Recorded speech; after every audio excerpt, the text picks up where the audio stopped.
හැම දිනාටම තෙරුවන් සරණයි. අද ඔබට බලාපොරොත්තු වෙනවා පුංචි කරුණක් සිහිපත් කරන්න.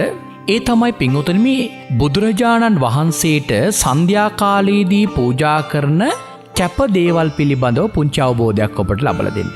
මොකද සමහර වෙලාවට මම දැකලා තියෙනවා ගොඩක් අය භාග්‍යවතුන් වහන්සේට 12න් පස්සේදී, ඒ කියන්නේ සන්ධ්‍යා කාලයේදී පූජා කරන දේවල් අකැප දේවල් පූජා කරනවා. එතකොට වෙන්නේ පින්වතුනි ඒකෙන් ගොඩාක් ලොකු ආනිසංශයක් ඒ පූජා කරන කෙනාට ලබන්න බැරි වෙනවා. උදාහරණයකට මෙහෙම ගමු. සමහරලාට මම දැකලා තියෙනවා බුදුහාමුදුරුවන්ට ඔය කිරි වර්ග පූජා කරනවා හවසට. කවදාවත් ඒක කරන්න එපා. මොකද හවසට භාග්‍යවතුන් වහන්සේට කැප පින්වතුනි එකම දෙයයි, ඒ තමයි පළතුරු යුෂ පාන වර්ග වගේ ඖෂධ දේවල් තමයි.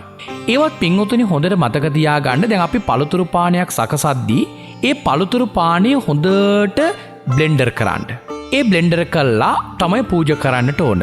ඒ සකසද්දී හොඳට මතක තියාගන්න ඒක හොඳට පෙරන්නට ඕන.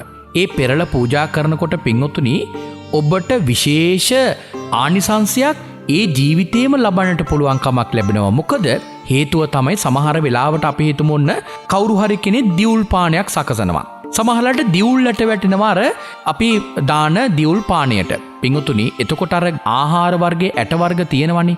එතකොට ඒක භාග්‍යවතුන් වහන්සේට පූජා කරාම ඔබට පින්වතුනි ආනිසංශයක් ලැබෙන්නේ නැහැ. ඇයි දන්නවද? භාග්‍යවතුන් වහන්සේක බාරගන්නේ නැති නිසා. මොකද ඒක කැප විදියට නෙමෙයි පූජා කරලා තියෙන්නේ.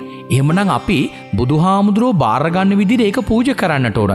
කරන්න ඕන කොහොමද දන්නවද? ඒ පාන වර්ගයේ පින්වතුනි හොඳට බ්ලෙන්ඩර් කරලා පෙනේර කිහිපයක් අරගෙන සාමාන්‍යයෙන් ටිකක් ලොකු කොටු තියෙන පෙනේරයකින් පෙරනවා. ඊළඟට කුඩා ප්‍රමාණයේ කොටු තිබෙන පෙනේරයකින් පෙරනවා. මේ විදිහට පෙරලා පින්වතුනි ඉතාමත්ම පහසු විදියට භාග්‍යවතුන් වහන්සේට පූජා කරන්න. ওই පළතුරු වර්ග පූජා කරද්දී හොඳට මතක තියාගන්න කොමඩු, කැකිරි, පිපිඤ්ඤා, දූරියන්, වරකා එවැනි මහපළ වලින් සකසන දේවල් පූජා කරන්න එපා. ඒක 12න් පස්සේදී භාග්‍යවතුන් වහන්සේ පූජා කිරීම අකැපයි. ඒක පින් සිද්ධ වෙන්නේ නැහැ.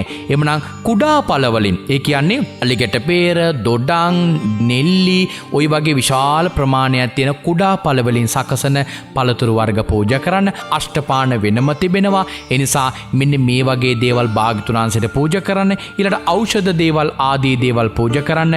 මේ තුලින් ඔබට භාග්‍යවතුන් වහන්සේට විශේෂ පූජාවක් කරලා පින් සිද්ධ කරගන්න පුළුවන්. එසේ ඒ සන්ධ්‍යාවේදී භාග්‍යවතුන් වහන්සේට මේ පානයන් නිවැරදිව පූජා කොට ඒ පින් සිද්ධ කරගන්නට ශක්තිය ලැබේවායි අපි සාදු කියා ප්‍රාර්ථනා කරනවා.